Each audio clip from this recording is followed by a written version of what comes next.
Hello and welcome to your English news broadcast live on ERi-TV. It's exactly 10:30 p.m. on Eritrea's local time from our headquarters at Asmara with your domestic and international news in brief. I'm Zahra Badouri, but first we'll begin with your major headlines for this broadcast. President Isaias Afwerki leaves for China. Eritrean Pharmaceutical Association conducts 18th conference, and more on your domestic. Israel kills 30 Palestinians in Gaza as violence escalate on yesterday's report. And wildfire smoke for Alberta and British Columbia reaches the U.S. Welcome to your domestic in brief. On the invitation of President Xi Jinping, President Isaias departed for Beijing in the mid-afternoon hours of today, 13th May, for a four-day official visit to China.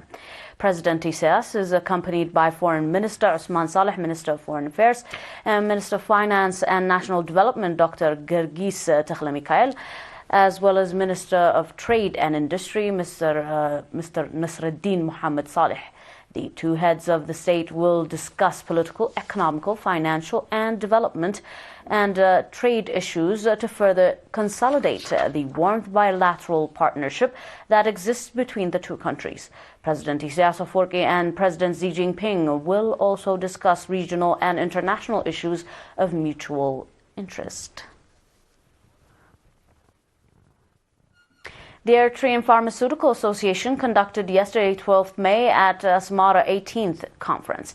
Heads of the branch of the Ministry of Health, representatives of various professional associations, as well as invited guests took part at the conference held here in the capital.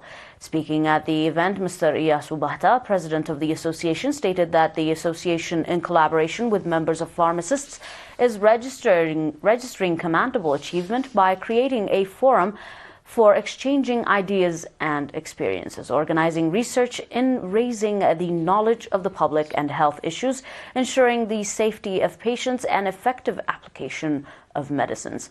Albeit the contribution of the pharmacists at hospital level is lower than the expectation of the association, that efforts is being conducted to solve the issue that a job description document has been drafted and is ready to be handed over to the Ministry of Health.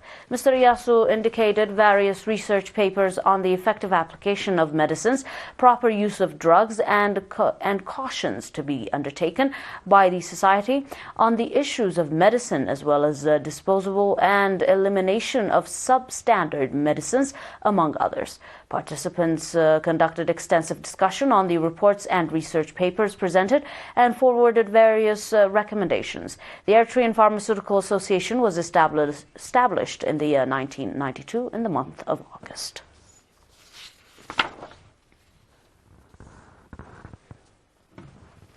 Orota College of Medicine and Health Science conducted the 10th festival yesterday, 12th May, featuring various competitions among students. The competitions that lasted 3 months included art, debating, and in different languages, general knowledge, drama, modern music, and dancing competitions, as well as exhibition and sports activities. Speaking at the closing ceremony, Professor Yaman Asiyum, Dean of the College of the Medicine and Health Science, commended the students for their prize-worthy participation alongside their academic activities. He also expressed conviction that future festivals will be better organized. The head of the NUEYS branch in the college, Mr. Abrahallei Asafau, on his part pointed out that such an event is aimed at unveiling and encouraging the potential among students, as well as nurturing and inculcating notable societal values among students. Holding a seminar with the students on the occasion, the commander of the Eritrean Police, Colonel Mahar Tsaggai, called on the students of the college to raise awareness of law and to abide by it, as well as reinforce participation in crime prevention activities.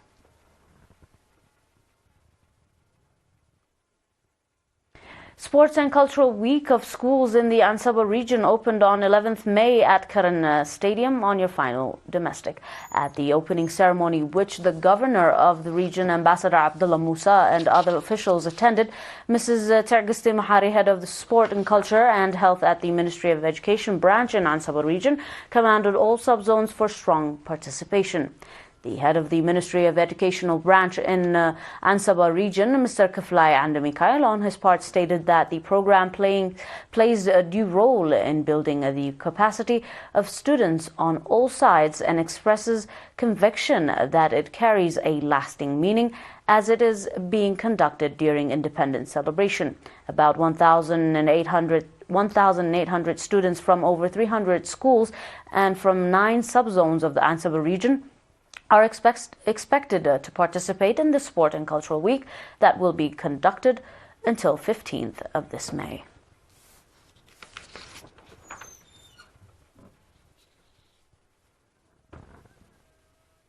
Stay tuned for more on your domestic after this.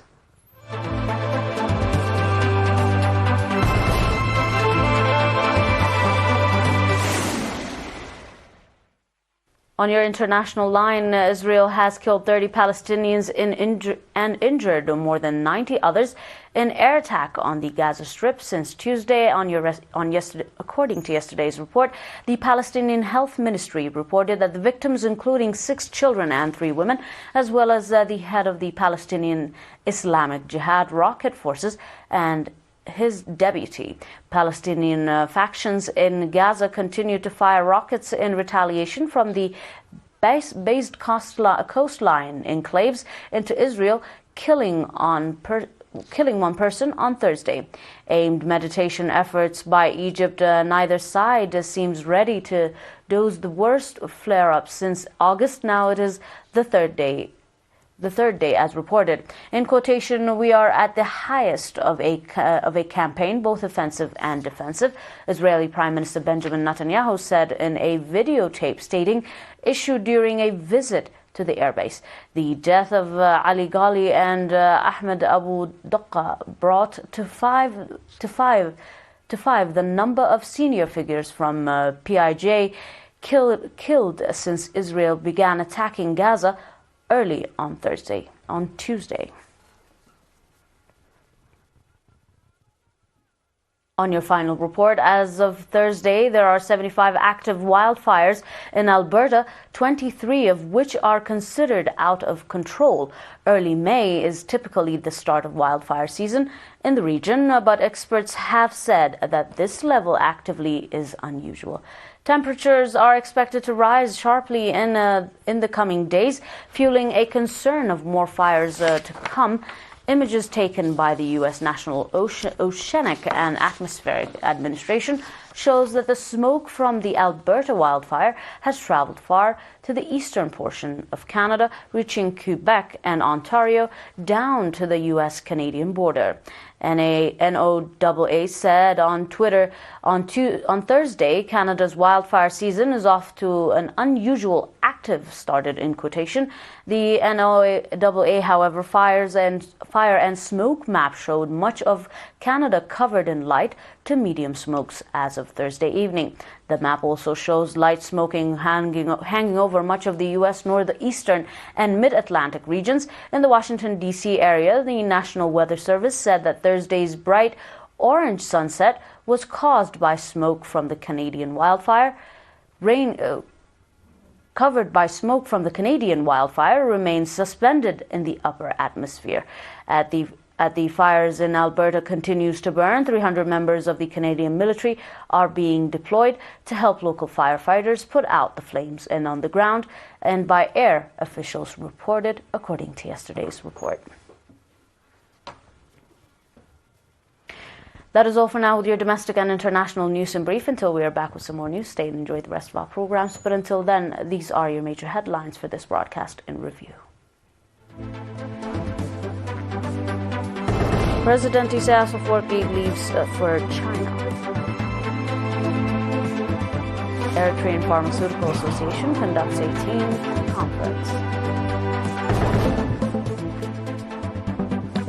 Israel kills 30 Palestinians in Gaza as violence escalates. Wildfire smokes from Alberta and British Columbia reaches a U.S. border.